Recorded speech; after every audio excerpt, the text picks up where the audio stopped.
It is a very hot day. Another stunning day at Melbourne Park.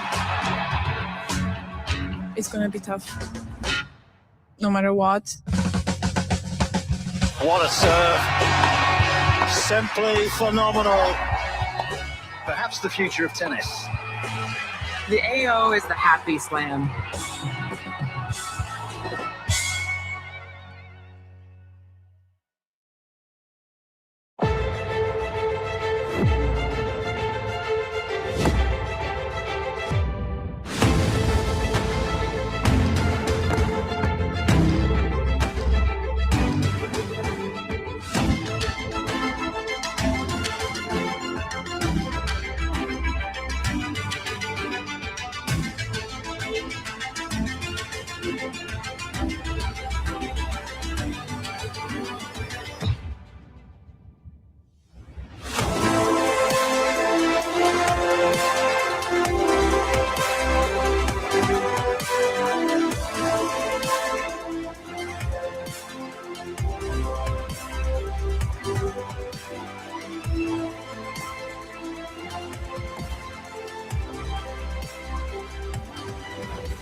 And action.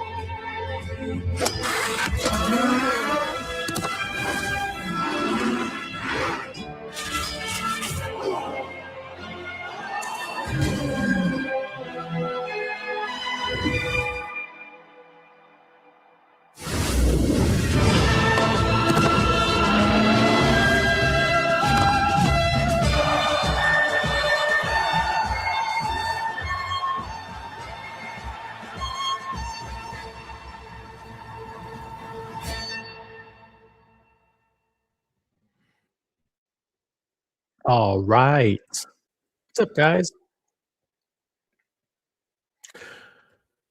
Happy Sunday. It's Original OC with you on the Original OC channel this Sunday, January 18th. January 18th. We got breaking news. Actually, we're going to skip tracks this morning. I got something that's actually far more interesting than tracks. And we're going to get to it in 5 minutes. And this one may shock you. This one may shock you. We're not going to waste any time. We're not going to waste any time. We're going to get right into the thick of it. If you're just joining us, hit the like button. Drop a comment in the chat. Let me know you're watching. I'll say hi to every single person who joins us this morning. So, a couple things coming up today. Number one, Tracks NYC continues his publicity tour. He hits the hip hop stations. He visited 105.1 in New York and went on a rambling monologue for like an hour. But more importantly than that, Luxury Bazaar president Roman Sharf went to Miami a few days ago and visited with the Miami Watch Club. Now, normally this wouldn't be a big deal, but Roman made one comment that is very, very fascinating. I ran it by several lawyers, and they said, OC, don't play the clip. They said, OC, do not play this clip. I said, why? They said, listen, this clip's going to get you in a lot of trouble. You're going to get in hot water if you play this clip. They're going to go after you. I said, why would they come after me? There's like 3 people watching. So against legal advice, I'm playing the clip, and I'm gonna play it, and I'm gonna do full commentary and analysis. It's this. This is. I've been warned not to say certain things. Okay. Okay. I've been. My lawyers have told me, OC, don't say this and don't say that. Just and don't even play the clip. But I'm gonna play. I'm gonna play it anyway. I'm gonna play it anyway because. Listen, you guys deserve to hear the truth. So here we go. I also want to share an announcement. It's not a channel announcement, but one of our subscribers here on the channel sent me a message yesterday and told me that he was going to be unsubscribing and will be boycotting my channel going forward. And I connected with this person via text. I think it was an Instagram text. And I asked him, I kind of wanted to clarify why he was going to be unsubscribing and boycotting my channel. He said, I'm boycotting because of Greenland.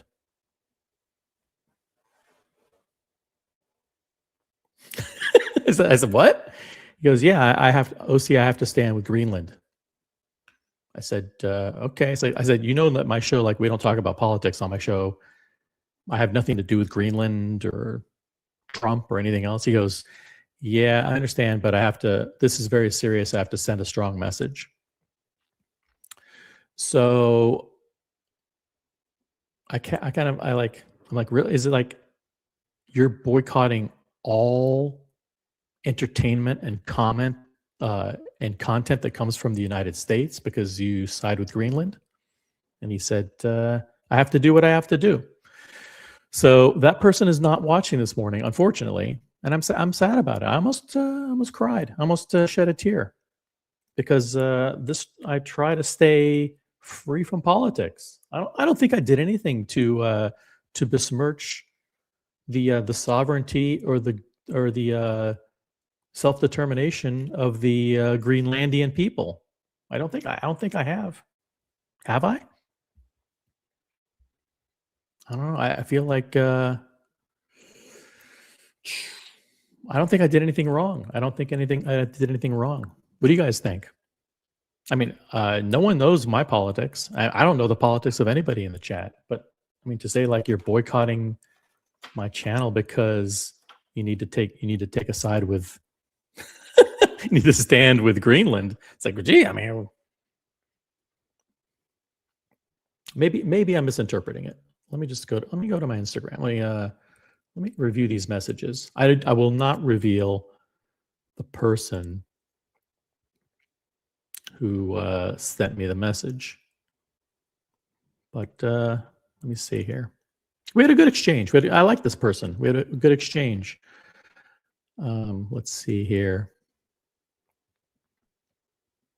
Without revealing the person's identity, OC. I'll try and paraphrase. It's with the heaviest heart that I've unsubscribed from your channel. I love you, but I have to stand.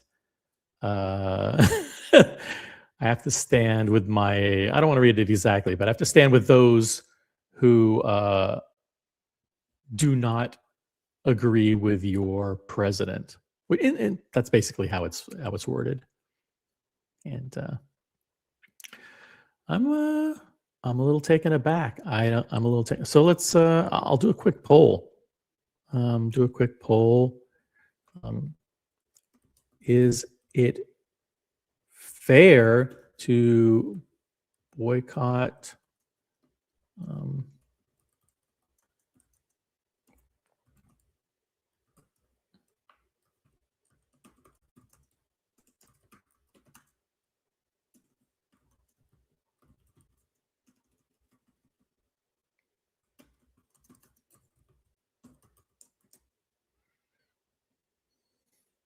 So let me hear. I'll get this.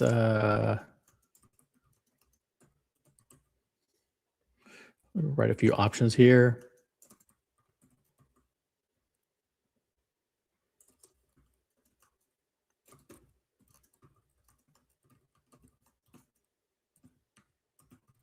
Okay.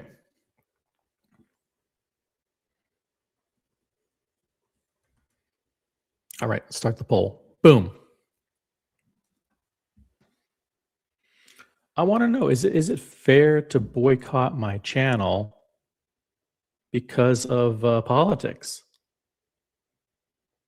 Let's see what you guys say in the chat. We got Jen G, member of the OC channel. Guys, it's a new year, guys, and we got, you may have free member milestone chats. So if you have a star next to your name, click on the currency icon, see if you have a free member chat, and use it. If you're not a member, you know the drill. Here's the link to the memberships. Genji says, OC, the guy on the right, is collector of the year. Not on my channel, he isn't. I don't know who he is. But I don't know who he is, but the person in the middle, his name is Roman Sheriff, and he is the president of Luxury Bazaar. And what he said, if you're an accountant or a lawyer, stick around because you're going to want to hear this. If you're in finance, if you're in accounting, if you work for the IRS, if you work for law enforcement, you might want to stick around because what he says is pretty fascinating. There's a poll running right now. The poll is as follows. And I'm also going to drop a link to join the panel. I know most people don't join because they're afraid of what content I might cover. They don't want to be seen with me. No guilt by association. I get it. But I'll drop the link here because the poll is probably covering up the pinned comment. The poll is as follows. Is it fair to boycott OC because of Trump's talk on Greenland? Yes, let's take a stand. We need to stand tall. This is a serious issue. No, the issues are unrelated. Or yes, you don't need a reason to boycott the OC channel. Just unsubscribe. Let me know. When we get to like 20 votes, we'll close the poll. Let me see here.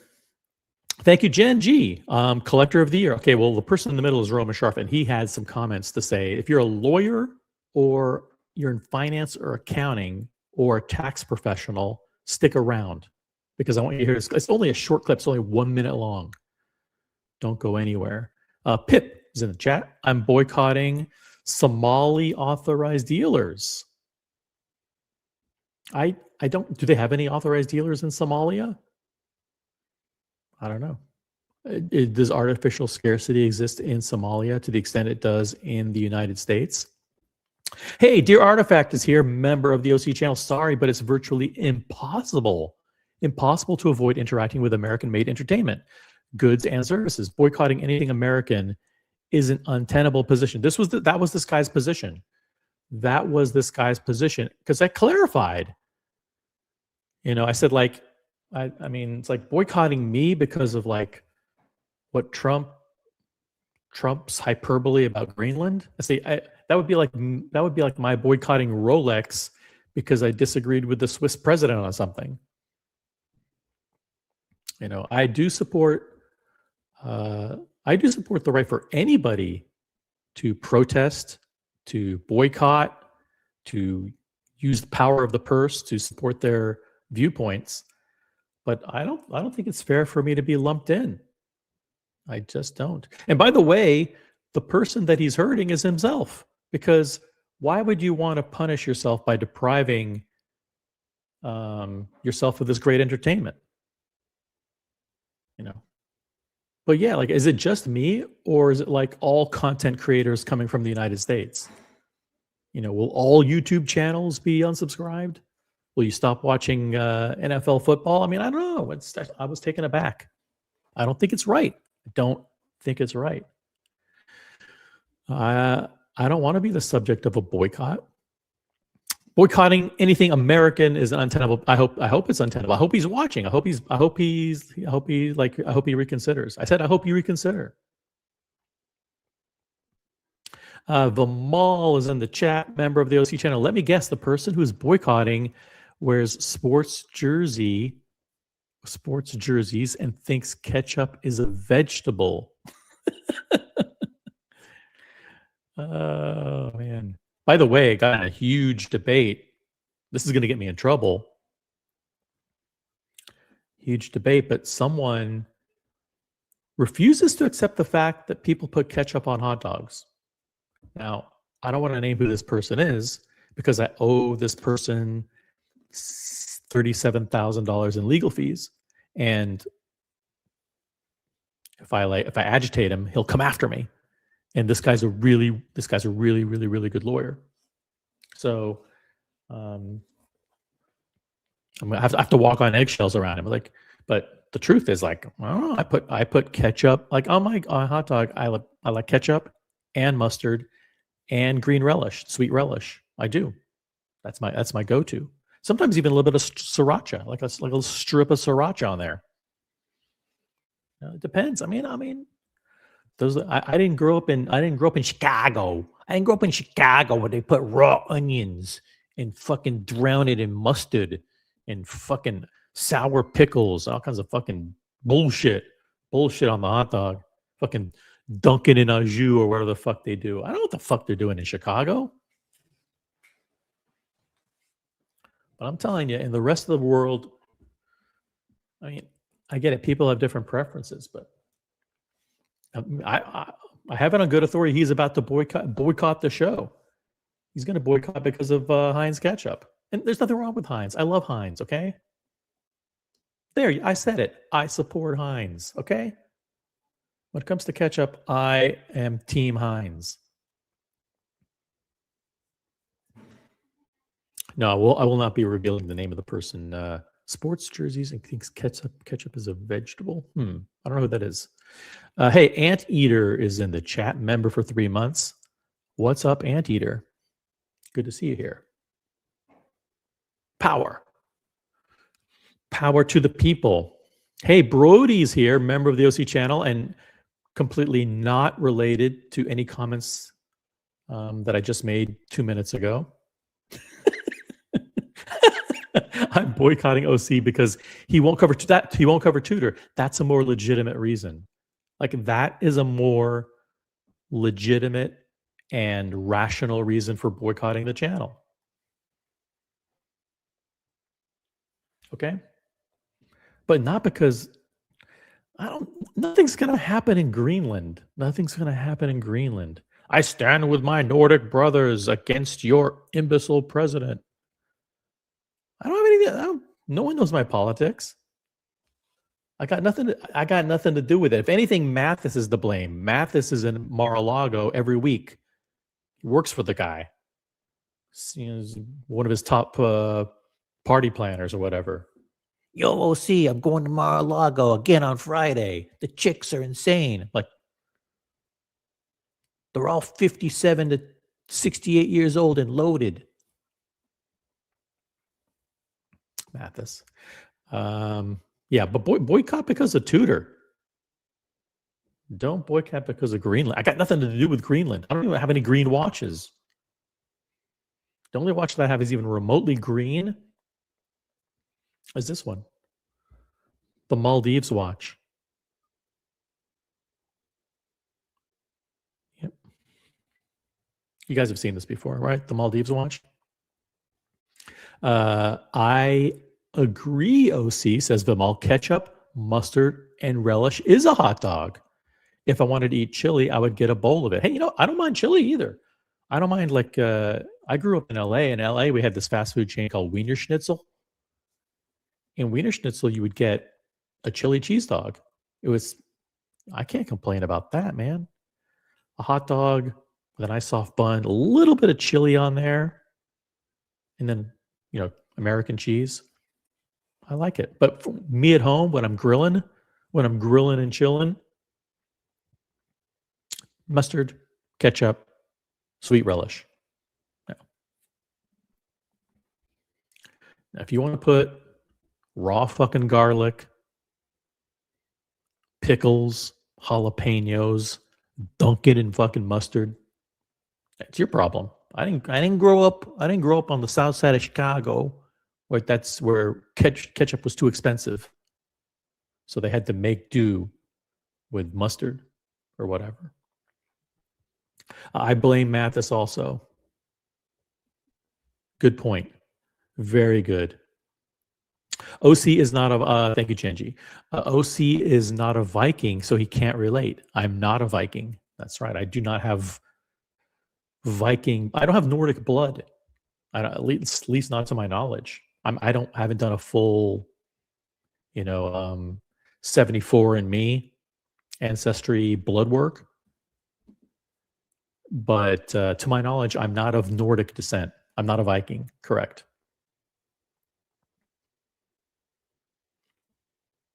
Hashtag it was Mathis. He fell. And we got Boxer. Thank you, Artifact. Boxer's in the chat. I love Boxer. Boxer has he's new to the channel, new in the chat, new to these watch YouTube channels, I think maybe. Not heading to Mar-a-Lago, OC, but I am heading to Watches and Wonders. Hope to see you there. I will be there April 14th. I will be in Geneva on April 14th. Don't procrastinate, guys. It's less than 3 months away. Less than 3 months away, Geneva. Watches one. Okay, let's get to the clip. I'm all caught up on the chat. Thank you, Boxer. Become a member, Boxer. Come on. If you have a Le Mans, which I don't know if you do or not. You say you do. Say you do. Maybe you do. You seem like a trustworthy guy. Why would you make it up? I don't know, but there are people that come on these streams and they make up all kinds of stuff. I got a Porsche 933. It's blue, it's green, it's black. Whatever. All right, let's get to this clip. If you are a lawyer or an accountant or a tax professional, or you're in federal law enforcement, or you're just in the watches, listen to this interesting clip. Roman Sharp is going to tell you the one piece of advice for a collector when working with the dealer. Okay? This is the most important piece of advice when working with the dealer. Of all the advice he could possibly give, he's about to tell you the most important piece of advice. Okay, here we go. Coffee in Midtown, OC. All right, yeah, I'm in Midtown. I'll be in. Just let me know. Let me know the word. Reach out to me on IG. Follow me on IG. Send me a message. The next time I'm in Midtown, I will reach out. Okay. Listen to this clip. This is a little interesting. Okay, here we go. The dealer world you need to know. The one thing inside the dealer world you need to know about. One The thing question about the is, inside base. what's the one thing in the dealer world that you need to know? And he kind of answers it on behalf of the client, the customer. Then he answers it on behalf of the dealer. Pay very, very close attention. That I won't buy. Brand you will never buy. If there's a brand, a higher end brand out there that I won't buy, I like them all. What is one thing about the inside baseball of the dealer world that we need to know about? The one thing inside the dealer world you need to know. Here we go. The anticipation is building. He's thinking. What's the one thing inside the dealer world that you, as a collector, now this is Roman talking to the Miami Watch Club. I think that's what they're called. They're the Miami Watch Club, the MIA Watch Club, missing in action. And he's about to tell this group of collectors. I don't know anything about the Miami Watch Club. Genji says the guy on the right is like their collector of the year. Okay. But let's see. one thing inside the dealer world you need to know. Don't trade your fucking watches. Don't trade your fucking watches. I wonder why. Let's see. The dealer world you need to know. Don't trade your fucking watches. Just buy a watch and sell a watch. Sell first, buy later. Okay. All right. So don't trade. I know a lot of people who trade. I know a lot of people who are consolidating their collections and they're trading.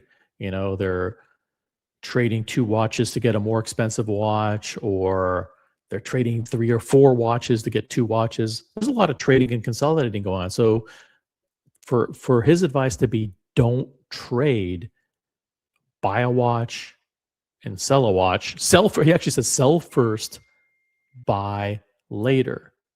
Sell first, buy later. Why do you think that is? Now I'm going to explain it. Well, he's going to explain it. He's going to explain why, but why do you think that is?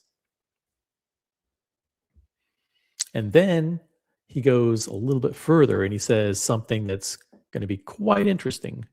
By the way, there's over 7 people watching. We've got 7 people watching. Upvote the live stream. Upvote the live stream. Okay, here is the answer. Sell first, buy later. But why? Here we go. Oh, by the way, this was on a channel called On Time. I'll drop a link to the channel in a little bit, so you guys can check out the whole video. But I guess it's like this was just filmed at the Miami Watch Club, I think, and then they put it on a YouTube channel. So I'll share the channel in a little bit. Here we go. Watches. Just buy a watch. You need to know. Don't trade your fucking watches. Just buy a watch and sell a watch. Sell first, buy later. All you're doing is lying to yourself. I can mask a price of a watch of what I'm paying you and what I'm selling you the minute you offer a trade. The more trades you offer, the better I can mask that deal. Sorry, Adrian, but that's the truth, is it not? Why is he apologizing to Adrian? Sorry, Adrian. In other words, is he saying like, "Sorry, Adrian, I'm not supposed to be talking about this, but I'm telling you anyway"? Why would he say sorry, Adrian? Or does Adrian not agree? Adrian doesn't agree that you shouldn't trade your watches. All you're doing is lying to yourself. I can mask a price of a watch of what I'm paying you and what I'm selling you the minute you offer a trade. The more trades you offer, the better I can mask that deal. Sorry, Adrian, but that's the truth, is it not? Come at me with, the more trades you have, the better it is for me. You will have no idea what you did. And to prove it, if I open up my accounting. Whoa. You don't want to even hear this part. I've been warned by the lawyers not to play this. I'm not allowed to play this next sentence. So I have to be very, very careful not to play it. But how is he going to mask it? I mean, isn't like you're trading stuff, you're buying something, so it's like a net. Like if I'm trading 2 watches that I think are worth $50,000 for a $100,000 watch, how is he going to mask it? Is he going to like, oh, well, I'm giving you 49 for mine, and then it's 101 to sell you mine, or like, I don't get it. I don't get it.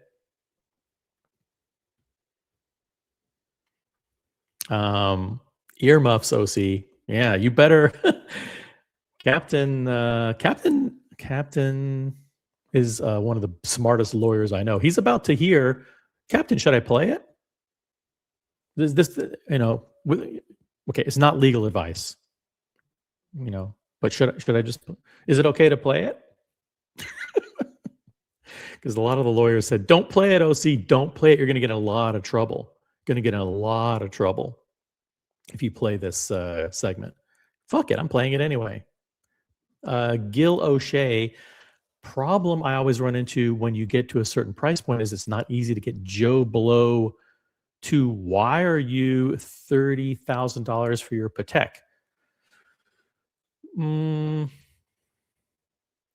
That's, well, yeah. when you're doing private party transactions. Yeah. Oh, wait a minute. Is that something that he says in this interview? Interesting. Explain your comment, Mr. O'Shea. You did a show on Collector of the Year last week. The guy on the right is Collector of the Year on that list. I did? Collector of the Year? I can't remember. I did a show and I talked about Collector of the Year. I'm senile, so I don't remember half the stuff. Earmuffs. Okay, I'm going to play it anyway. A Roman, another, we got lawyers, accountants, tax professionals, the FBI, the IRS, all kinds of people in the chat today for some reason. Roman opening the kimono. Listen, but don't look. And Captain says, it's public. Guys, if Roman doesn't go public on this, I'll go public. Motherfucker. I'm going public. I'm going to go public with it. He went public first. I'm going public. Hey, Johnny O, member of the OC channel. Good morning. It's a balmy 12 degrees. What the hell? That's crazy. Senile will be an outstanding defense at the trial. Thank you, Helgestrand. Good to have you with us. Okay, Gil O'Shea clarifies his comment. I'm saying private sale where someone trusts you sending you an IWC. First of all, why would anybody buy an IWC? I have to take issue with the first part of your comment. It's like, okay, I'm saying private sale where someone trusts sending you an IWC for $6,000 is different than someone trusting sending you $30,000 for a Patek. Different level of risk on both ends. Correct. And a different level of competence, because Patek Philippe is a great brand and you should buy watches you should buy Pateks. And IWC is not an approved brand and you shouldn't buy them regardless of the price. So don't do a private party transaction involving IWC ever for any reason whatsoever. Okay, now I'm about to get to the part that's a little controversial, but I'm going to play it anyway. But I'm going to go back and play the first part again. For those of you just joining us, Roman is going to give us the most important thing to know about the inside baseball and how on being a dealer. Inside the dealer world, you need to know. Don't trade your fucking watches. Just buy a watch and sell a watch. Sell first, buy later. All you're doing is look at the guy on the right who's supposedly Collector of the Year. He almost jumped in with a comment, but then he stopped himself because he's like, you know what? This fucking Roman's on a roll. Let's just fucking let him talk. He's gonna talk himself right into a pot of hot water, which he ends up doing. Watch and sell a watch. Sell first, buy later. Oh, are you sure you want to say that? Oh, never mind. I'll put it down. All you're doing is lying to yourself. I can mask a price of a watch of what I'm paying you and what I'm selling you the minute you offer a trade. The more trades you offer, the better I can mask that deal. Sorry, Adrian. Guys, I'm a Svengali. I'm going to be able to work all the numbers. It's going to be like you're going into a used car dealership. You're not going to know what hit you. You're going to have numbers flying all over the place. I'm going to confuse you. I'm going to bamboozle you. Adrian, but that's sorry, the truth. Adrian. Offer a trade. The more trades you offer, the better I can mask that deal. Sorry, Adrian, but that's the truth, is it not? He puts Adrian on the spot. Sorry, Adrian, but that's the truth. Is it not? Could you please corroborate? On the same token, if you don't trade your watches, if you sell first and then buy later, there's a less opportunity for me to mask it. And so on and so forth, and so on and so forth. But on the same token, if you don't trade, it's better for you. If you trade, on the other token, it's good for me. Come at me with the more trades you have. Come at me. So I guess the audience started to have, there was a little bit of kerfuffle in the audience, because then he just looks at everyone starts looking at the audience and he starts yelling at them. He starts yelling. He looks at me like, come at me, come on. I dare you to give me some trades. I'll fucking hose you right now. Adrian, but that's the truth, is it not? Come at me with the more trades you have. Now he starts yelling. Now he starts yelling at the audience. Interesting. Adrian, but that's the truth, is it not? Come at me with the more trades you have, the better it is for me. You will have no idea what you did. And you will have no idea what you're doing. Wow, he's just fucking challenging. He's just challenging the collectors in the audience. Like, I dare you to come at me with trades. I will fuck you over. I guarantee I'll fuck you over. Gatsby's in the chat, member of the OC channel. Could you be possibly overthinking this? Customer trade-ins require Roman to take in inventory to make a sale. In the current market, I'm sure he would prefer to receive cash rather than a watch. So you're saying this is part of a strategy to it's a misinformation. Like, hey, like I don't want people to trade their watches because I don't need inventory. So I'd rather just sell a watch. So let me just convince people that they should be, well, but his advice is sell first, buy later. I don't know. Gatsby, I'm not sure. I'm not sure. Sorry, I meant to write $6,000 for an Hublot. Okay, it's a little bit better, slightly better. Still an unapproved brand. Look at the guy on the left. His face is like, is he really saying this out loud? You haven't heard the best part. You haven't heard the best part, Jen. You haven't heard the best part. Okay, by the way, I'm going to end the poll. Is it fair to boycott the OC channel because of Trump's talk on Greenland? Let's see the results.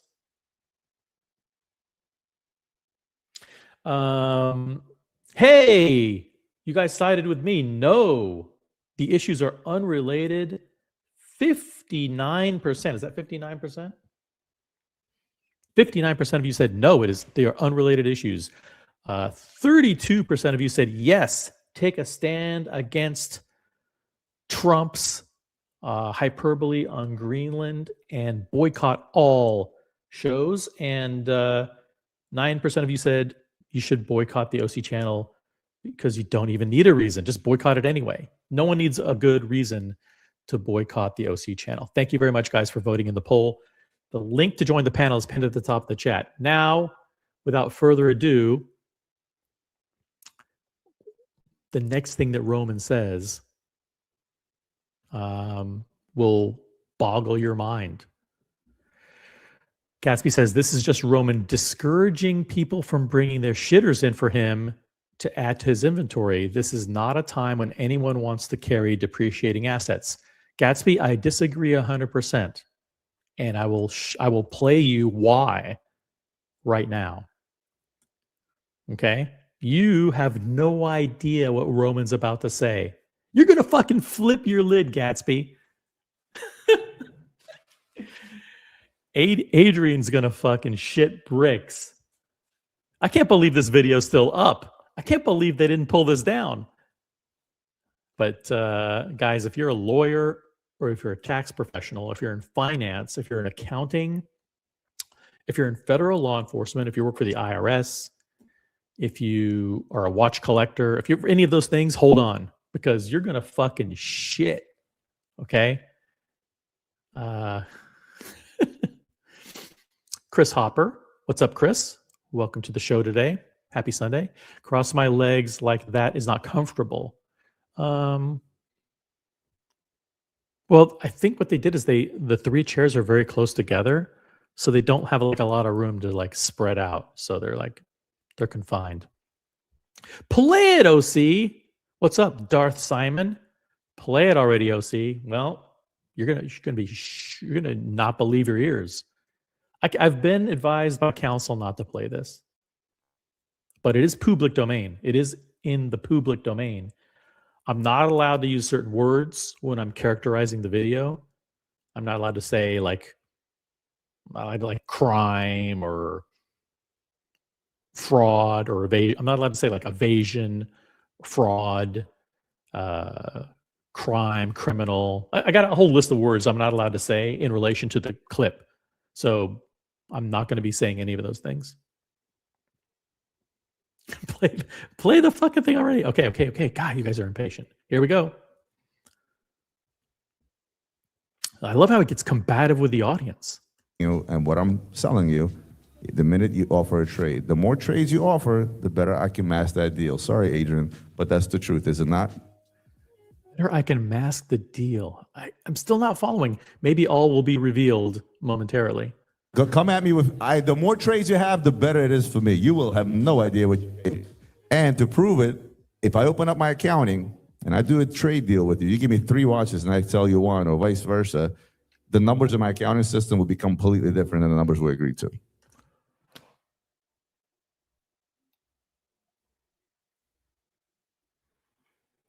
What the actual fuck?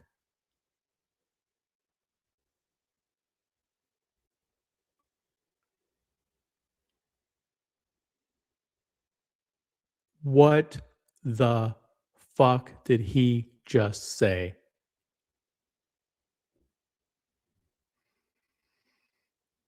I'm backing it up. Listen again. If I open up my accounting and I do a trade deal with you, you give me 3 watches and I sell you 1, or vice versa, the numbers in my accounting system will be completely different than the numbers we agreed to. What the fuck?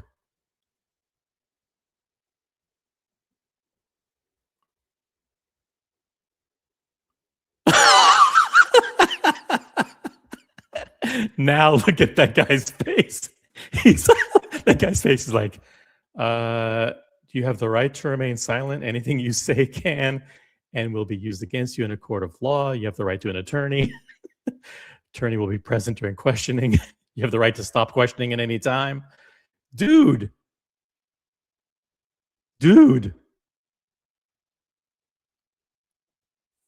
Now the lawyers don't want me to say anything. I can't comment on this.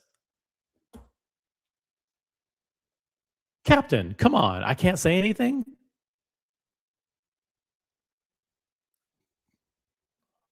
What am I supposed to do? Just sit here quietly after the guy said that?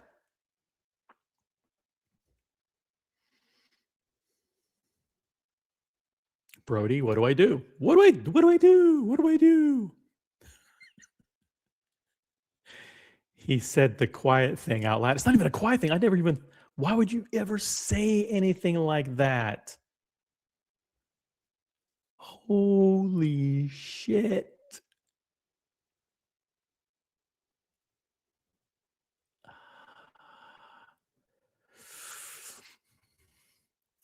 The legal term, says Gatsby, for what Roman has just done is, quote, mindless babbling. My original assessment stands. Okay.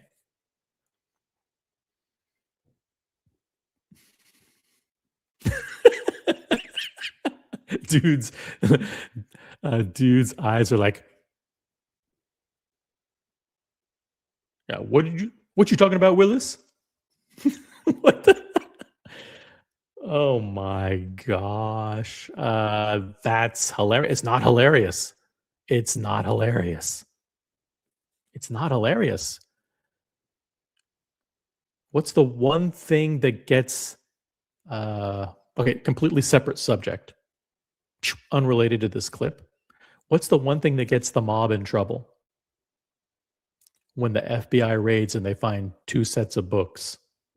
Oh, 1 set of books here, 1 set of books here. Interesting. What have you been hiding from the IRS? You don't admit to having multiple sets of books. What the hell's just happened here? What the hell's going on, guys? I'm serious. What the fuck's going on? Get on the panel. No, everyone's gonna. You're too scared. Too scared to get on. I know this is like this is a hot poker in the eye. Let's see what else you guys say. I don't think I'm even cleared to read this comment, because I think this is like an allegation. But you guys can read it. You guys can read it. Let's see how this works. Let's see. Okay. In the scenario I brought up earlier, I had two $50,000 watches that I want to trade for a $100,000 watch. Let me play his clip again. Let me play his clip. Hey, Darth Simon, nice reaction. He's leaning back so he doesn't get hit with what's coming at Rome. I don't know what the hell's going on here. The guy to Roman's left is shocked. He's just wondering how drunk Roman is right now. That's a very unfair allegation, Gatsby. There's no indication that Roman is under the influence. The guy does like to babble, as we all know. That's a perfectly reasonable explanation. Roman, as we know it, is an attention whore, right? And he loves to be the know-it-all. So he just babbles and he says shit. He gets in all kinds of trouble inserting himself in situations where he shouldn't be involved. And maybe he just, you know what? I'll say something controversial like, we cook the books. Hey, when you do trades with us, it's great for us because we get to cook the books. That's not a legal accusation. Legal accusation, Brody. Cook the books could mean anything. Captain says, I defer to general counsel of the OC channel, Brody, on this one. I'm busy working on a watch trade this morning. Do an elaborate trade. Okay, seriously, Roman didn't say he had two sets of books. He was just saying that people weren't getting as good a deal as they thought in the clumsiest way possible. Okay? Let's listen to it again. If I open up my accounting and I do a trade deal with you, you give me 3 watches and I sell you 1, or vice versa, the numbers in my accounting system will be completely different than the numbers we agreed to.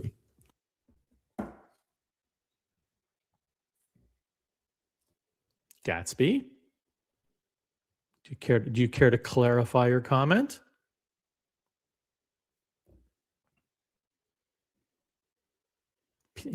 He was just saying that people weren't getting as good a deal as they thought.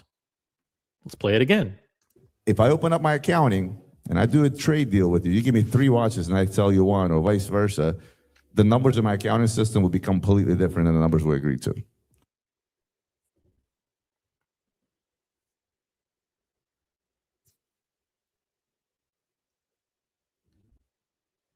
Counselor? Okay, so let's do the math. So I have two $50,000 watches, and I want to trade it for a $100,000 watch. So let's see, how could he play with the numbers in the accounting system? If there are any accountants out there, let me know if this makes sense. Okay. So like I go to dealer XYZ and I say I have two $50,000 watches and I want to trade them for a $100,000 watch. He says, the dealer goes, great. I value this one at 50. I value this one at 50. I value my watch at 100. Sounds good. Straight trade. I take your 2 watches. I give you 1 watch. But then in my accounting system, I do this. In my accounting system, I put, I bought a watch for $60,000. Let me see if this makes sense. Let's say I bought 2 watches, but instead of 100,000, there was 120,000. And the watch that I sold for 100, I really sold for 80. I don't know what the hell what is he doing with the accounting system? He's putting it in the books differently. I don't know. Maybe so he's like, so the watches you're trading in, maybe he values them higher. Like I paid you more for these, and the watch that I sold you, I sold it to you for less. Oh, to reduce the cost base. Oh, so he's inflating the cost basis on the watches that he's selling, and then he's putting your watches in the books at a higher price. So when he sells them later, he's selling them at a loss. Is that what he's? The math is confusing for me. Okay, let's see here. Hey, Whole Milk's in the chat. Exactly the type of statements the tax authorities love to hear. I'm not an expert on tax law. I have no idea. He's not, for the record, I never said that he was cooking the books.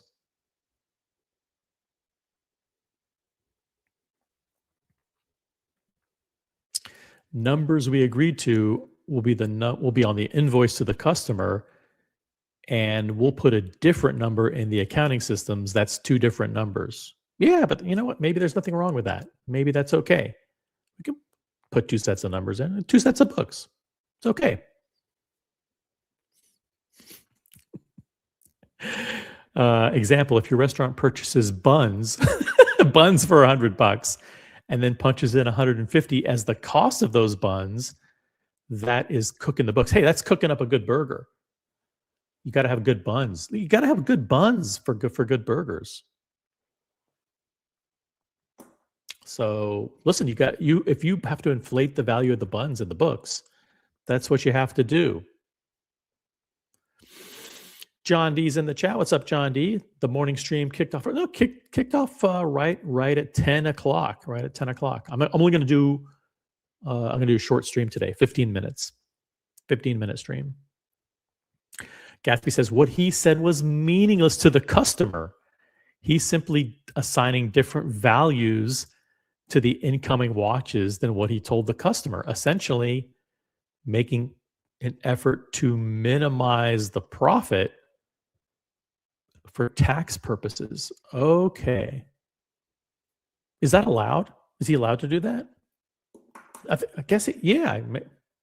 That's not two sets of books. It's like, I don't know. Let's play the whole clip from the beginning. If you're just joining us, this is the OC channel, Smartwatch Talk for the Smart Collector. It's Sunday, January 18th. We're talking watches.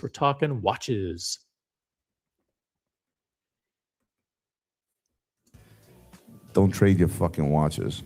Just buy a watch and sell a watch. Sell first, buy later. All you're doing is The look on this guy's face is fucking priceless as soon as Roman opens his mouth. as soon as Roman starts talking, don't trade your fucking watches. This guy knows something bad's about to happen. I love it. Don't trade your fucking watches. Just buy a watch and sell a watch. Sell first. Buy. He does a quick glance over to the other guy on the panel. Look at this real close. Hold on a second. Oh my God. Trade your fucking watches. Just buy Well, watch this guy on the left. a watch and sell a watch. Oh man. Let's see. Playback. Let's play it back super slow.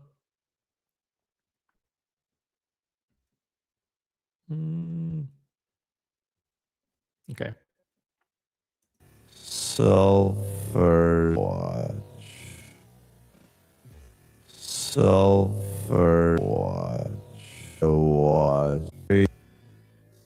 Fucking watches. Just buy a watch and sell a watch. Right there. He looks at his partner and goes, "What the fuck is he doing?" Right there. We got it. Freeze frame it.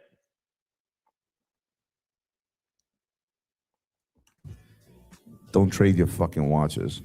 Just buy a watch and sell a watch. Sell first, buy later. All you're doing is lying to yourself. I can mask a price of a watch of what I'm paying you and what I'm selling you the minute you offer a trade. The more trades you offer, the better I can mask that deal. Sorry, Adrian, but that's the truth, is it not? Sorry, Adrian, but that's what we do. Come at me with the more trades you have. Ooh, this is where the audience goes, hey, what are you talking? Hey. There's a kerfuffle in the audience, and he fucking attacks the audience. Come at me with your trades. I dare you. But that's the truth, is it not? Come at me with the more trades you have, the better it is for me. You will have no idea what you did. And to prove it, if I open up my accounting and I do a trade deal with you, you give me 3 watches and I sell you 1, or vice versa, the numbers in my accounting system will be completely different than the numbers we agreed to.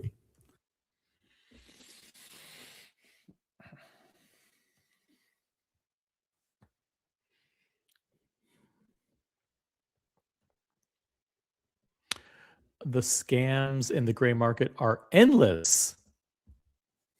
I won't read the next part, but you guys can read it amongst yourselves. Hey, we got 17 people watching now. 17. That's a high point. Thank you guys for tuning in. This is the OC channel, Smartwatch Talk for the Smart Collector. It's Sunday. We're cruising along on this Sunday. Gatsby is vigilant in his defense of Roman here. He's insistent. Yes, says Gatsby, he's allowed to do that. As long as he doesn't issue an invoice showing different allocation of values, that would be essentially keeping 2 sets of books.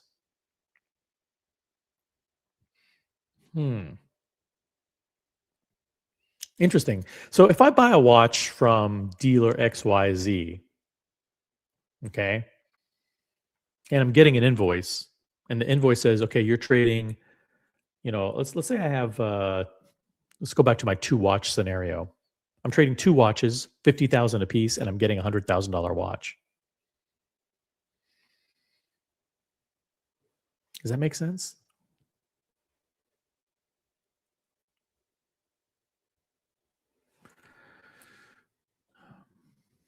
I don't know.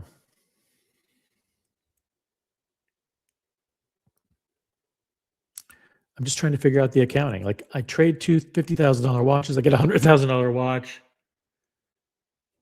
I don't know. Anyway, that's what he said. He said it all right there. Yeah, I don't know what he said. I don't know what he said. If I open up my accounting and I do a trade deal with you, you give me 3 watches and I sell you 1, or vice versa, the numbers in my accounting system will be completely different than the numbers we agreed to.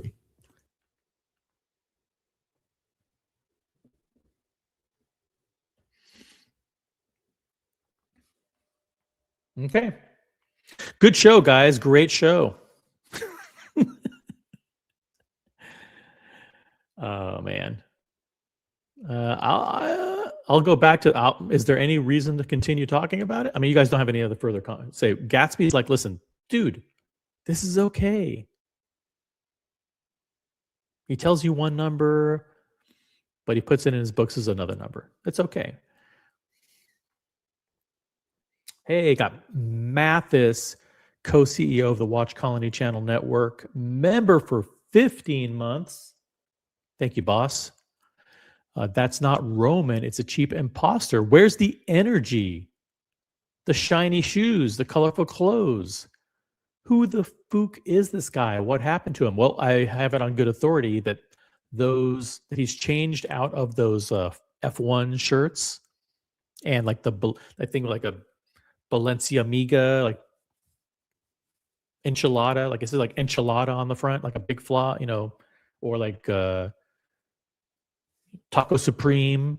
He's like, he has a few brands, like Taco Supreme, enchilada, Charlemagne, whatever. And he's changing his image. Now he's wearing like $400,000 polo shirts. Super expensive polo shirts. A lot of dealers say, thank you, Mathis.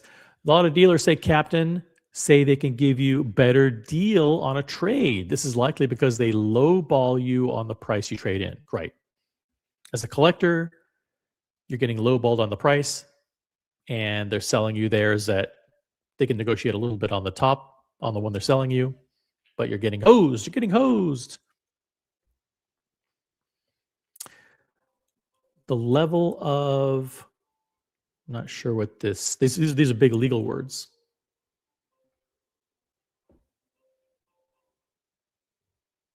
Hold on a second. The level of capricious valuation is price discrimination. This is like accounting talk. This is accounting talk, John D. The level of capricious valuation is price discrimination for P&L statement benefits, especially when the tax man cometh. I don't know that to be the case. I don't know what's going on here.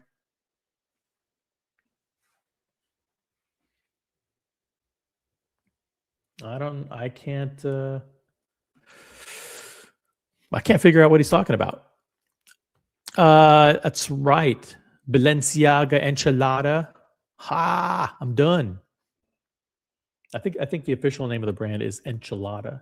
There's Enchilada, Charlemagne, Taco Supreme. He used to wear those shirts all the time.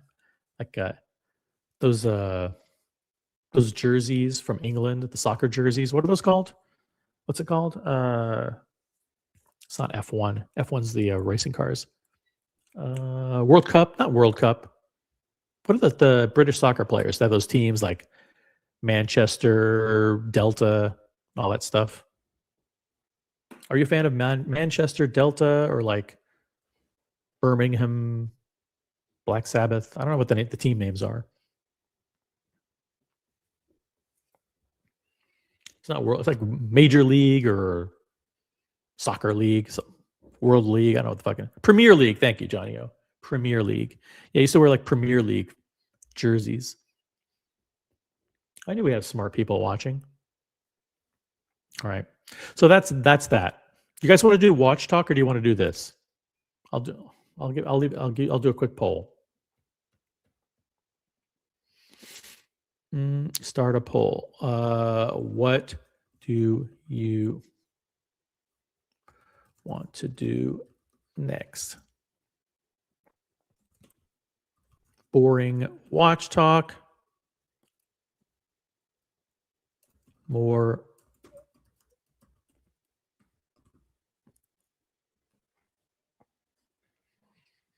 first 10 people to vote in the poll will determine the direction of the program going forward.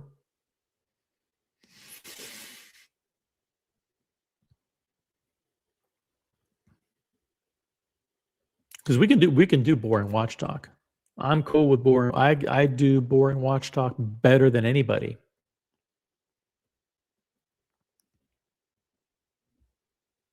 Nobody does boring watch talk better.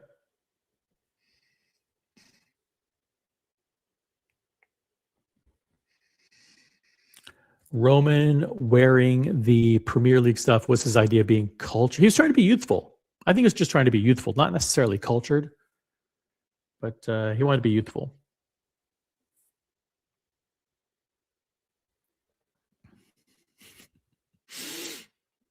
Let's see how things are going in the poll.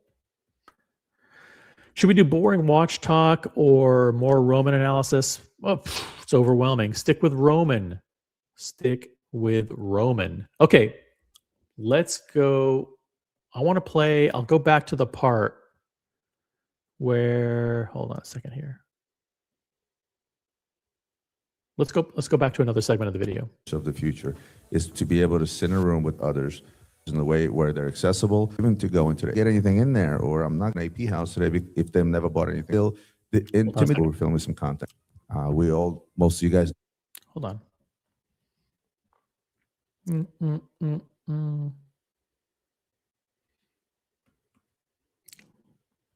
As a brand, as a point of sale to match current buyers, is we're going to have that disconnect and we're going to have that intimidation. It's not going to change. Aventi's got some bad rap lately. Aventi. What is he going to say about Aventi. Change. Aventi's got some bad rap lately. Nico Leonard went off on them. Ooh, the moderator mentioned Nico Leonard's going to stick in Roman's craw. Nico, as you know, famously went after Roman for spruiking Aventi. Do you think Roman will continue to defend Aventi? What do you think? This is we're going to cover this segment, then we'll go back to the accounting debacle, and then we'll be done. Simple show today. Aventi's got some bad rap lately. Nico Leonard went off on them about he's calling them crooks. Here's what happens on. Ooh, look at Roman jumping in. Nico called them crooks. Here's what happens online. Okay, Roman's going to tell us all about social media now. Roman's going to tell us all about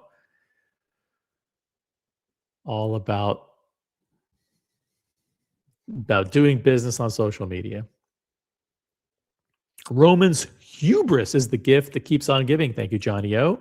Appreciate that. Gatsby is insistent. At the end of the day, bro, I maintain the only reason for Roman's addle-minded diatribe is to discourage people from bringing in their watches at a time when he doesn't want to carry them. Okay, Gatsby, fair point. You've made it. I will respectfully disagree. I think he wants people to bring in their watches. Number one, again, the more trading goes on, the more obfuscation can occur. A lot of people get lost in the back and forth of the numbers. They become more willing to negotiate. And number two, he can, the numbers that he puts in the books are different numbers, if you know what I mean. That's why he likes it. That's why he likes trades. All right, let's talk about Aventi. Let's go. Nico Leonard went off on them about he's calling them crooks. Here's what happens online, right? Is people who like to clinch onto things and have a viral sensation on certain things. Like Trax?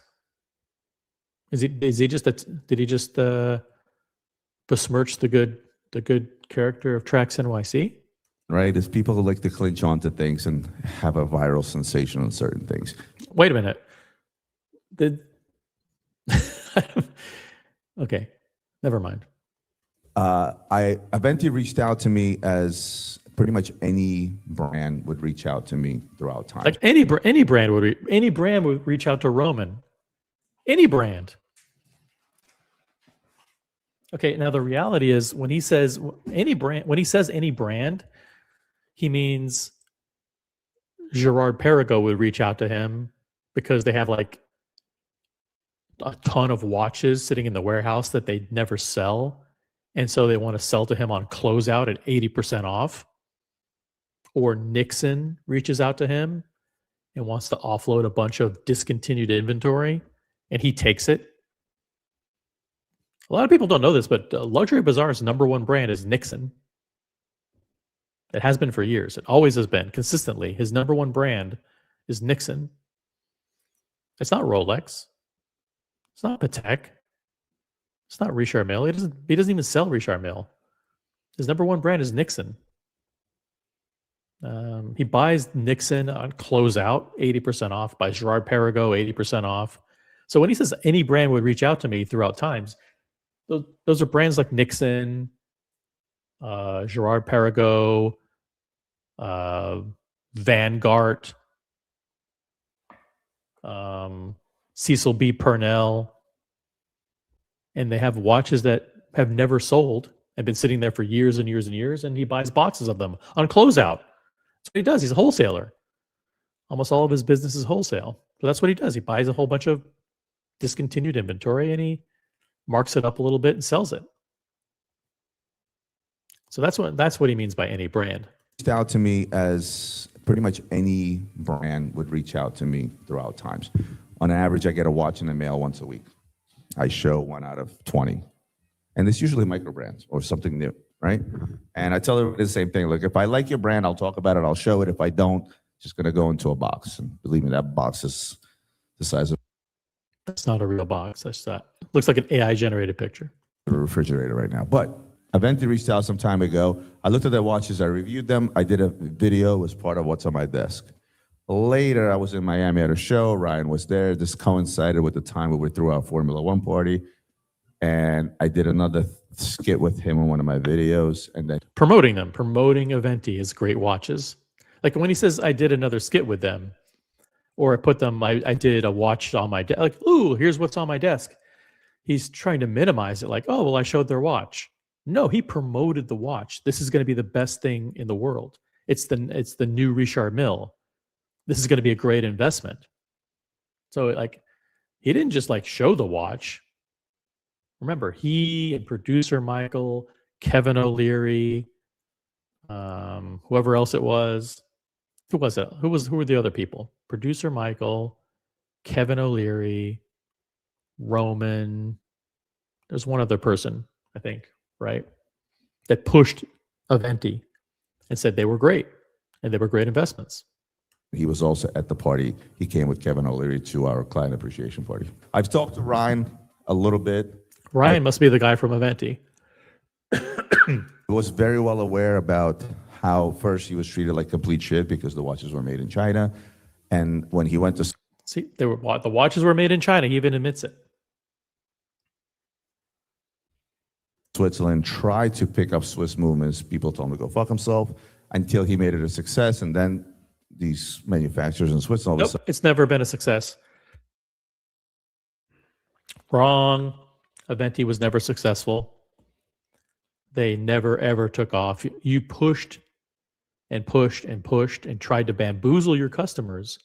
And you and Kevin O'Leary and producer Michael, there was some other person too, I can't remember who it was, pushed and pushed and pushed to dupe collectors into thinking that Aventi was a great investment. And you failed. You failed. They failed, and you guys failed. fuck himself until he made it a success. And then these manufacturers in Switzerland, all of a sudden, okay, we want to now give you these movements. That was it. He went to, what is it? Straight to consumer model, pre-order your watches. And somewhere along the way, I think somebody overspent because Kevin O'Leary, all of a sudden, erased everything that has to do with Aventi. So Roman is now spilling the beans. Apparently, Aventi is overspent. They're over leveraged. They're in financial trouble. Somebody overspent because Kevin O'Leary, all of a sudden, erased everything that has to do with Aventi. So did producer Michael. Kevin O'Leary erased everything he has to do with Aventi. So did producer Michael. Well, we got them. We covered it pretty well on this channel a few days ago. They were tied at the hip with Aventi. I didn't erase any of my content because I didn't do anything that I wouldn't do for another brand today. Oh, in other words, so if another garbage brand comes to you and says, "Hey, can you please convince your customers that this is a great investment? We'll give you some of them to sell so you can make some money, or we'll give you, I don't know, a piece of the company or whatever the incentive is." You think he did this for out of the goodness of his heart? Like, I think Aventi is a great watch and it's going to be a success and you should buy it. And it's a excellent alternative to Richard Mille. It's the next big thing. You think that was his legitimate opinion? Do you think that this guy's been in the watch business for 25 years? You think he legitimately saw Aventi and said, "Oh yeah, this is going to be the next Richard Mille. This is going to be an awesome investment." And he advised all his customers to buy it legitimately? Come on. I didn't erase any of my content because I didn't do anything that I wouldn't do for another brand today.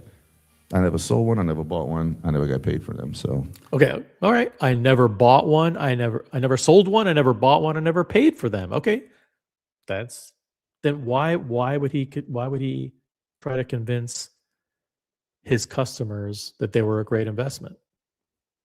Why did he do that? Is that just bad advice? Because like, when I come here and I say, listen, buy Rolex and Patek, that's my credibility on the line, right?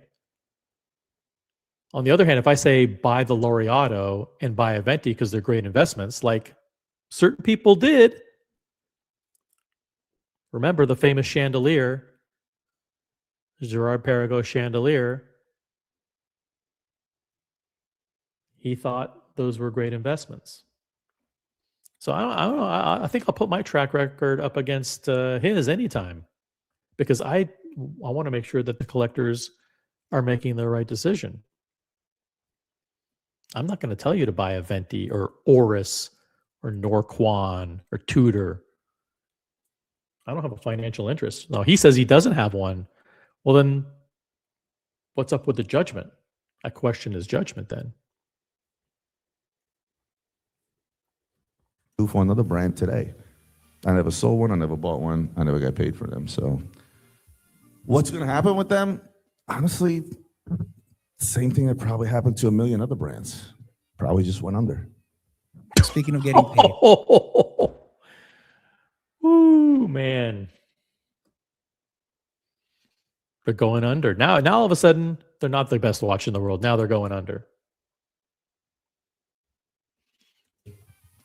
Are you getting paid by Hublot, or do you really like? Oh, speaking of getting no. paid, are you getting paid by Hublot, or do you really like? No, I really like Hublot. I actually really do. No, I like the ceramics, and Wait a minute. He just flat out said he's not getting paid by Hublot. Nico said for sure that they were offered free trips, and they were offered money to promote Hublot. I'll tell you why I like Hublot. Right? Let's start there. Yeah. He's quickly deflecting. Like, let's talk about why I like. No, I really like Hublot. Well, I know you like Hublot, but does that mean you're not getting paid? 20 years ago. Okay. Yeah, we get it. You like Hublot. All right. All right. Back to the story of the day. And then we'll kill the stream. We'll kill the stream. If you just joined us, this is the original OC channel. Smartwatch Talk for the Smart Collector. Roman is breaking news this morning. Listen to what he had to say about trading your watches.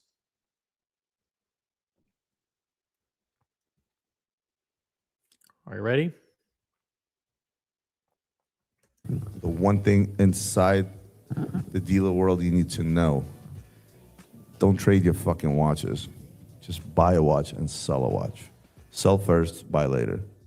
Because all you're doing is lying to yourself. I can mask a price of a watch of what I'm paying you and what I'm selling you the minute you offer a trade. The more trades you offer, the better I can mask that deal. Sorry, Adrian, but that's the truth, is it not? Come at me with, the more trades you have, the better it is for me. You will have no idea what you paid. And to prove it, if I open up my accounting and I do a trade deal with you, you give me 3 watches and I sell you 1, or vice versa, the numbers in my accounting system will be completely different than the numbers we agreed to.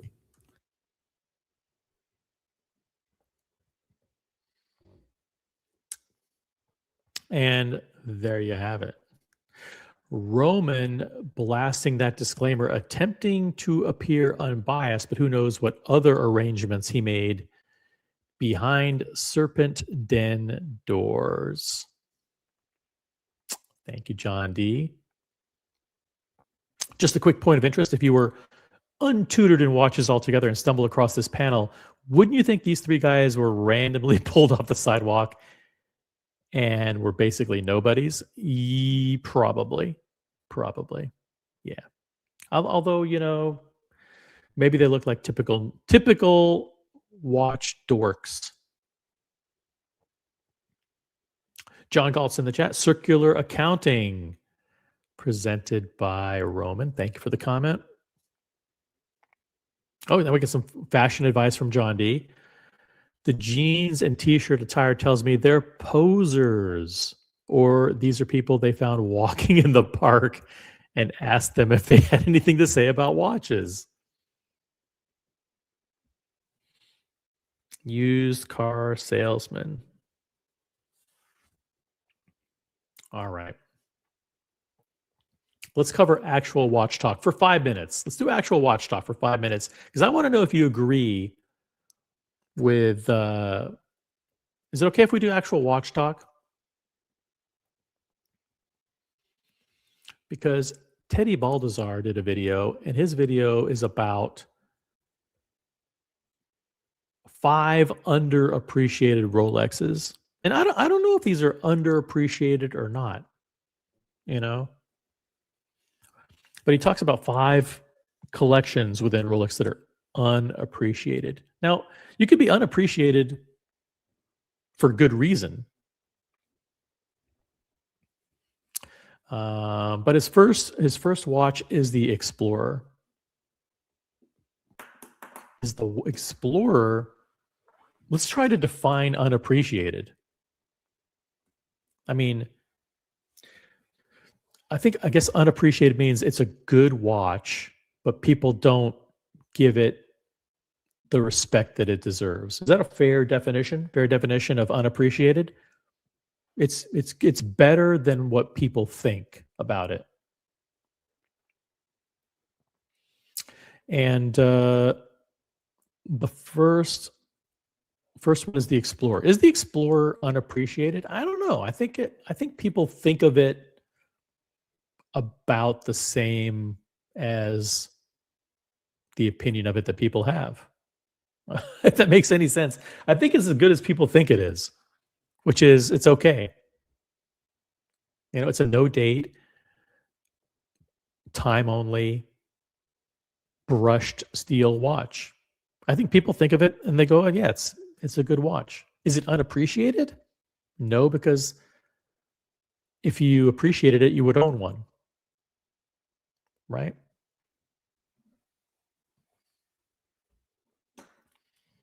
So I don't know. I don't know. I don't know if the Explorer is unappreciated. Let's go to the next one. The next one is the Yachtmaster. The Yachtmaster.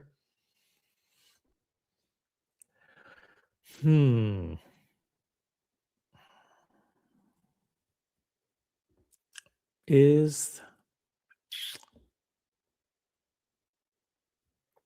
the Yachtmaster appreciated? Unappreciated.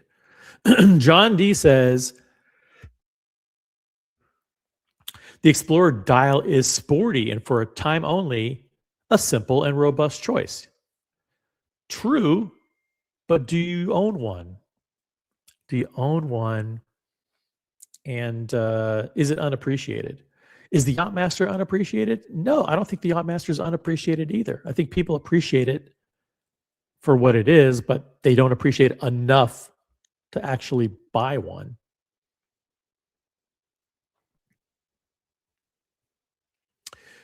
So we've got the Explorer, which is the second. This is, by the way, a video from Teddy Baldassar. I'll drop a link later in the video. By the way, we are showing copyrighted content here. Got to get the legal disclaimer out. Copyrighted content is being played consistent with United States copyright law under fair use. And while we're at it, the views and opinions of people in the chat and the views and opinions expressed by OC do not represent the opinions or the official position of the original OC channel or original the brand LLC.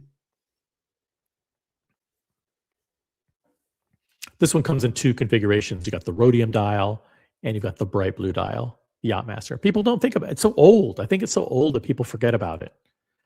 But that doesn't mean it's unappreciated.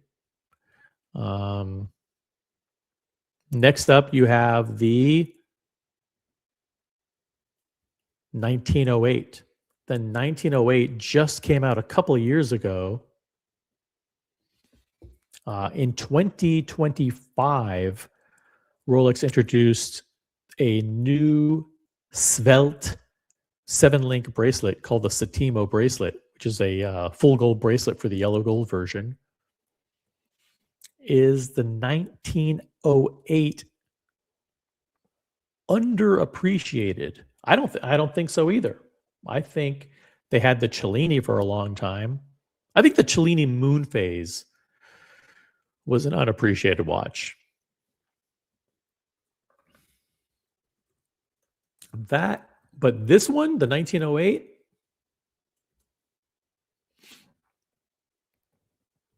let's pull up the one of my favorite watches, which I never had a chance to own, but I did consider it. But that ended up going Patek for my dress watch.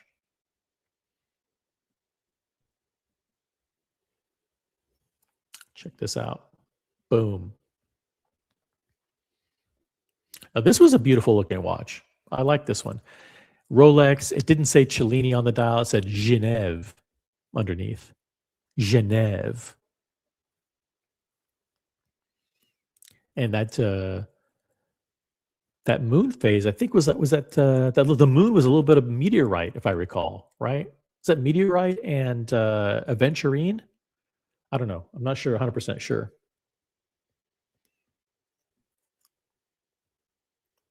Let me see here.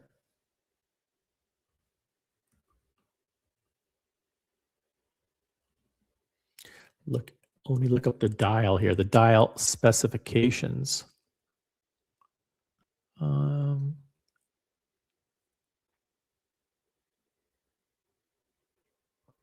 But I do like this one.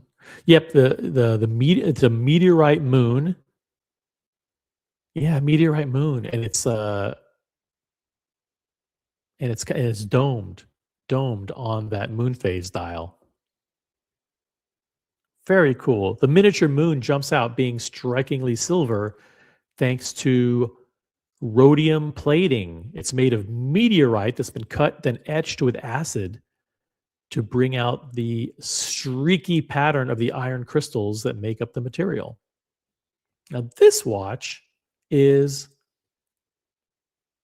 underappreciated. At the time, this was 22,000, I believe. I think it was 25,000. It was 25,000. But the coin-edged bezel, like mixed with the dome bezel, it's got coin etching on it, plus the dome. I liked the pointer date. I love pointer dates.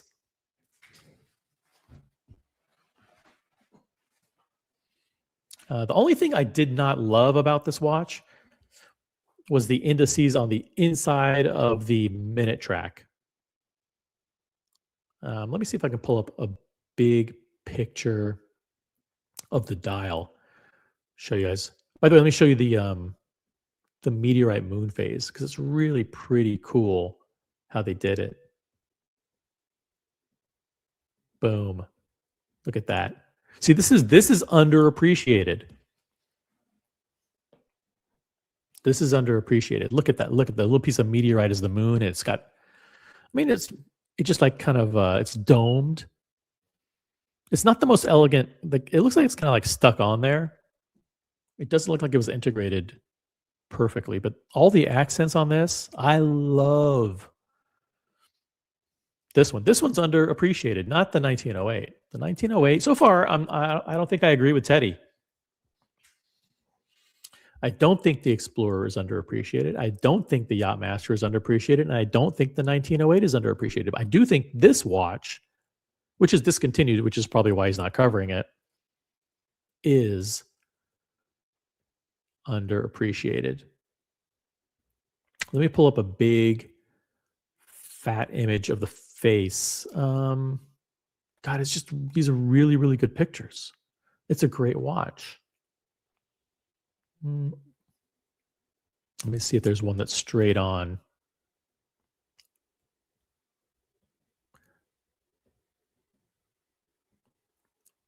This one right here. The only thing I didn't love about it was the batons on the inside of the track. I think it cluttered up the inside of the dial. I would have preferred that be a lot of white space, and you just started with that track, and then the small indices on the outside. That's just my being a watch designer. I can tell you that's what I would have done. Now I understand why they do that. Why they do it is, and I'll show you.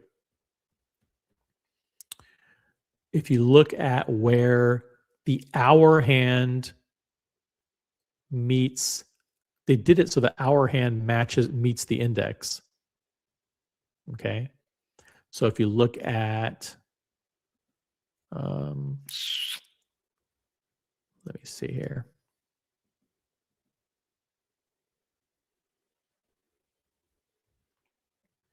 Let me pull up this picture right here.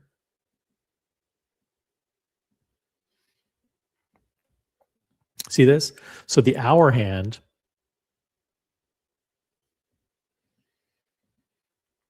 right here comes and it meets the tip of this index. So you can clearly see, oh, it is, 4 o'clock or whatever. So, but I think this baton here is unnecessary. I don't think you need it. I don't like any of these inside batons. What do you guys think? Let me know.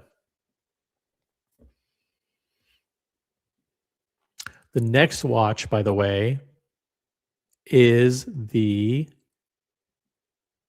says underappreciated, is the Air King.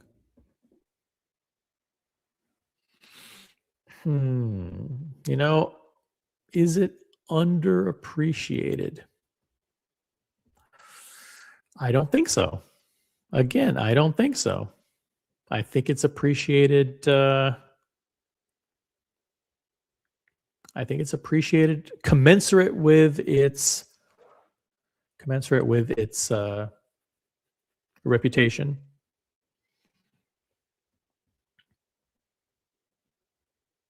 Am I crazy, or is this a beautiful, beautiful watch? Come on.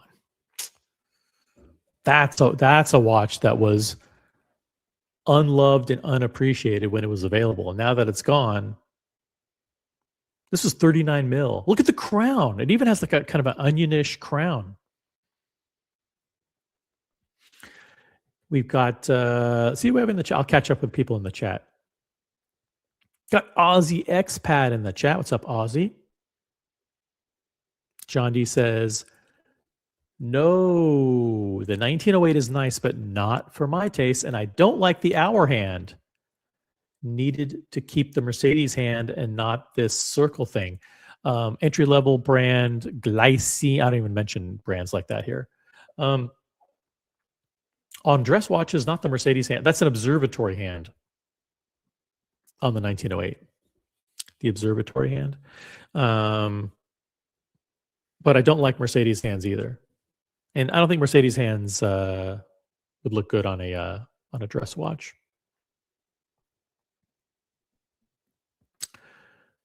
The Cellini was nicer. Thank you, John D. I agree. And JMB is in the chat. What's up, JMB? Welcome back to the channel. There are people coming back. You notice that? There are a lot of people coming back to the channel.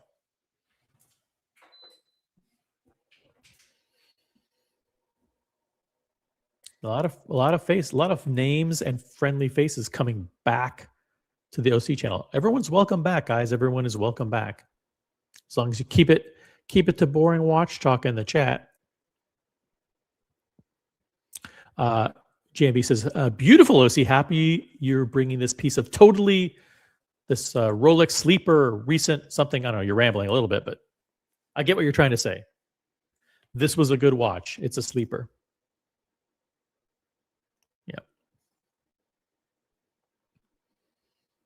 Aussie says, I think the Air King is unappreciated. Its desire should be closer. Its design maybe. Its design should be closer to the Explorer, but its desire. Okay, its desire should be closer to the Explorer, but it's below that. It is legitimately less desired than the Explorer. It's just there's just too much stuff going on. Too much stuff going on with the dial. Those numbers are funky. It's an acquired taste for sure. And the final unappreciated watch is the Sea Dweller. The Sea Dweller is unappreciated. I think, is it unappreciated? I think the problem isn't that it's unappreciated. I think it's just unnecessary. I think it's just overkill. I think you have things like the Sea Dweller, the Deep Sea Challenge that are just the James Cameron that are just overkill and unnecessary. So, I think the Air King is underappreciated. Well, I think the Sea Dweller is not underappreciated. You can get one right now for retail, maybe even slightly under retail for a new example. I have a Sea Dweller 43. Do I love it? I like it. Is it necessary? Probably not. Probably not. It's just, I think Rolex can pare down some of these collections.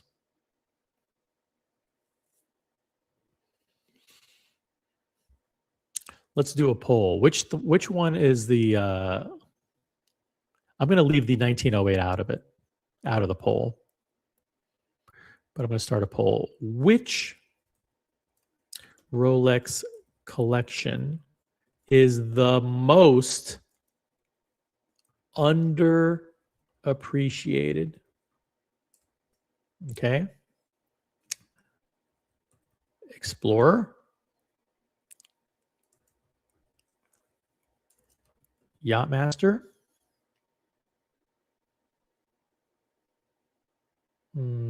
Air King. Or Sea Dweller. Boom.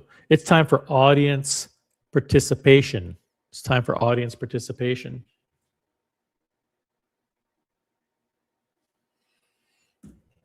Upvote the live stream. Let's get to 30 likes. 30 likes on the show today.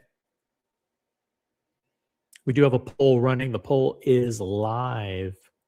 The poll question is as follows: which Rolex collection is the most underappreciated? Which means the biggest gap between what people think of it and how good it actually is. Which one has the biggest gap between what people think of it versus how good it actually is? That's my definition of underappreciated. You can use your own. Use your own definition.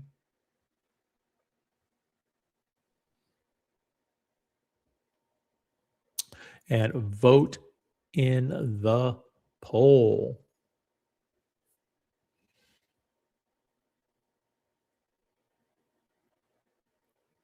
Vote in the poll.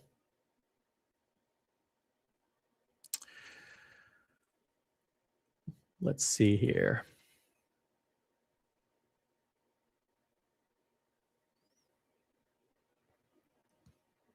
All right.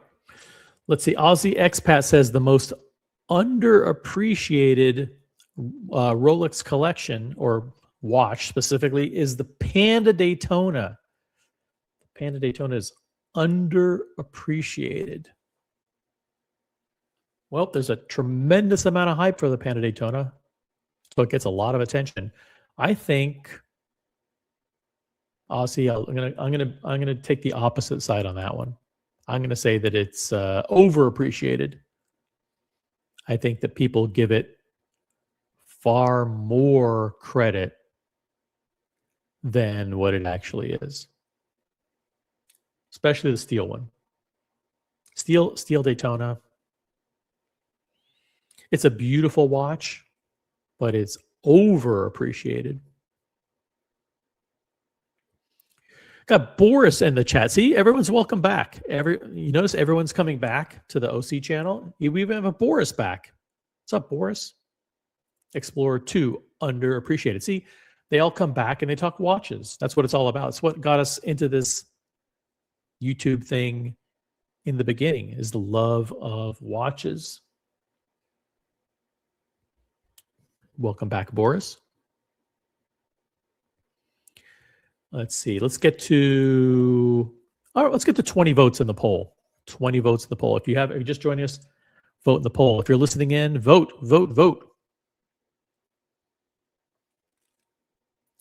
Which Rolex collection is the most underappreciated? The Explorer, the Yachtmaster, the Air King, or the Sea Dweller? If it's close, we may have to do a runoff.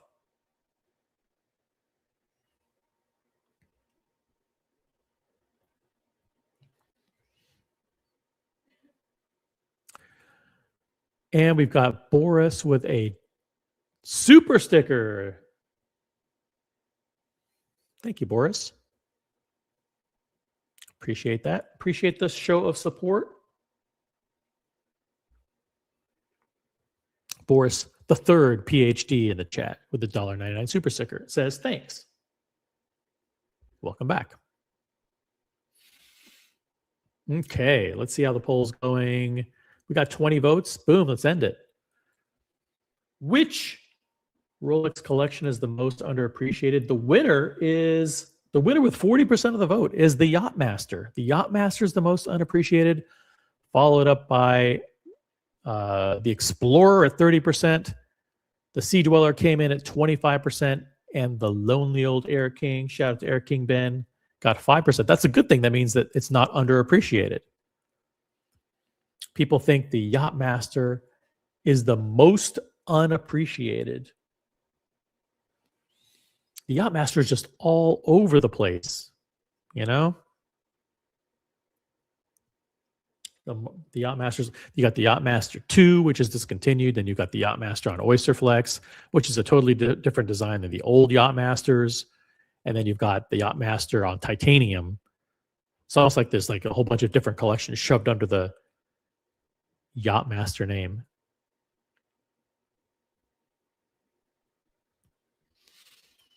The Datejust on Oyster is unappreciated. Fair point. I'm going to say that the Cellini moon phase, recently discontinued just a few years back. I like it. I like the pointer date. I like the moon phase. I like the meteorite on it. I like the fact that it didn't say Cellini. All good stuff. Anyway, guys, real quick for those of you just joining us, we'll redo the Roman. We'll cover tracks. We'll cover tracks some other day. Let's go back to what Roman said about what's the one thing that you need to know as a collector. Don't trade your fucking watches. The dealer world, you need to know. Don't trade your fucking watches. Just buy a watch and sell a watch. Sell first, buy later. All you're doing is lying to yourself. I can mask a price of a watch of what I'm paying you and what I'm selling you the minute you offer a trade. The more trades you offer, the better I can mask that deal. Sorry, Adrian, but that's the truth, is it not? Sorry, Adrian, but I told them. Is that okay with you?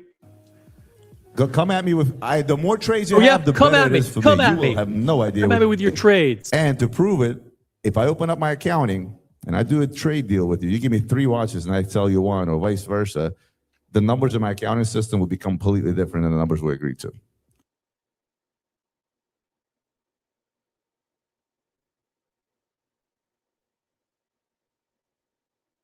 If I open up my accounting and I do a trade deal with you, you give me 3 watches and I sell you 1, or vice versa, the numbers in my accounting system will be completely different than the numbers we agreed to. If I open up my accounting and I do a trade deal with you, you give me 3 watches and I sell you 1, or vice versa, the numbers in my accounting system will be completely different than the numbers we agreed to.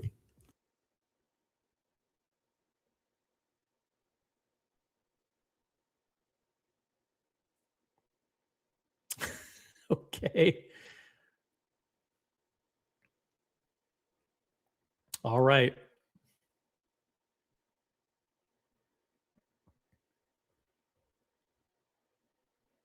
There we have it.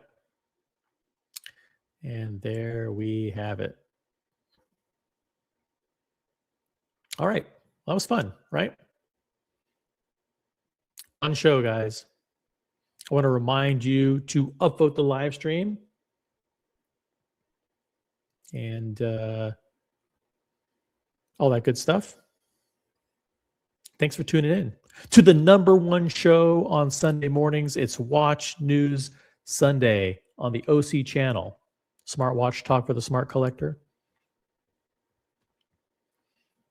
I want to do a quick shout out and thank Anteater for your 3 months of membership. Mathis, member for 15 months. Mathis, thank you for the super chat as well. And Boris, he's back. Got JMB back, got Boris back. We're winning people over. We're winning people back over. Everyone's welcome back. Listen, the other channels are gone. The other channels are gone. They don't stream anymore. They gone. They gone. The era of the grifter YouTuber is an era of the past. Archie survives. Archie survives. He's got great viewership, 125 viewers a night, consistent. He'll always be there. Archie will always be there, but it seems like everybody else has fallen by the wayside. But if you want actual watch talk, good old-fashioned boring watch talk, we will be there for you with all the breaking news, all the new releases, all the industry events, and solid watch coverage. Look at this Pasta. This name sounds familiar. Pasta. I like the Air King. Pasta's like an old-time viewer, right? You've been around Pasta, right? The name sounds familiar. I'm old and senile, so I don't remember names. I tell you, everybody's coming back. If you're one of these people that's been lurking and not commenting, just go ahead and comment. It's okay to come back. It's okay to show your support for the OC channel. It's safe. It's safe now. No more guilt by association. You can love OC again. There, I said it. It's now cool. It's now on vogue. Is it on vogue or in vogue? It's now in vogue to support OC.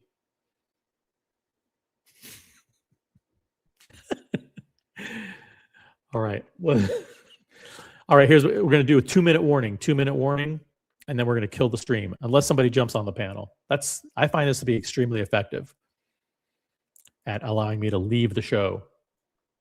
Listen, we did 2 hours. 2 hours on Sunday. It's pretty good. I gotta go. I got stuff to do. It's snowing here. It's crazy snowing here in the Northeast. It's not good.